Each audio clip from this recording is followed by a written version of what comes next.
옛날 한 그루의 교목이 우뚝 서 있는 곳이 있었습니다. 그 나무 아래에는 항상 천상의 선녀가 내려와 있었습니다. 선녀는 그 교목의 정기로 잉태하여 한 미남자를 낳았고 그는 목도령이라고 불리게 되었습니다. 목도령이 7, 8세가 되었을 때 선녀는 천상으로 돌아가 버렸고 그로 인해 세상은 큰 비에 휩싸여 물바다가 되었습니다.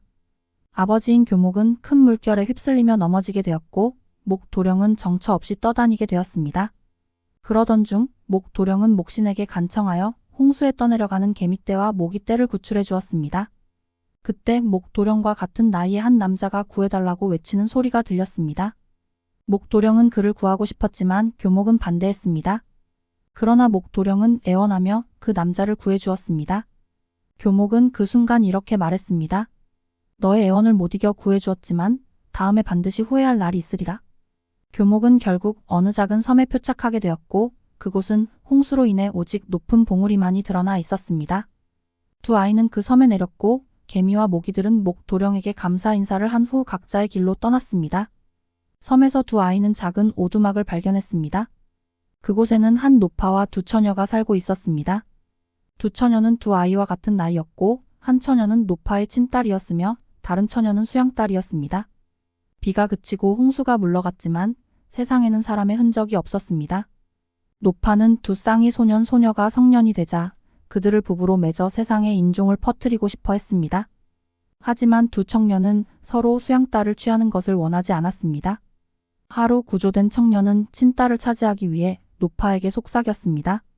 목도령은 좁쌀을 모래밭에 흘리더라도 순식간에 다시 주워낼 수 있는 재주가 있습니다. 하지만 그 재주는 가까운 사람에게만 보입니다. 노파는 그 신기한 재주를 보고 싶어 목도령에게 부탁했습니다.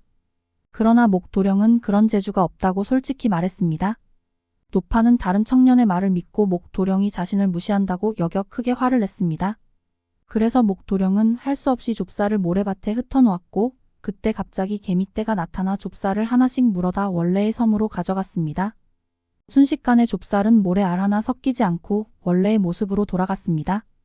저녁이 되어 노파는 다른 청년을 데리고 모래밭에 나왔고 그녀는 감탄하며 친딸을 목도령에게 시집 보내고 싶어 했습니다. 그러나 다른 청년은 매우 불만스러워했습니다. 그래서 노파는 한 계책을 세웠습니다. 어느 어두운 밤 노파는 두 청년을 밖으로 내보내고 두 처녀를 동쪽과 서쪽 방에 나누어 넣었습니다. 그리고 두 청년에게 각자 원하는 방에 들어가 배필을 취하라고 했습니다. 그때 한 모기가 목도령의 귀 옆을 지나가며 속삭였습니다. 동쪽 방으로 들어가라. 목도령은 그 말을 따랐고 결국 노파의 친딸을 얻게 되었습니다. 이렇게 두 쌍의 부부가 탄생하였고 지금 세상 사람들은 모두 이 두 쌍의 자손이라고 전해진답니다.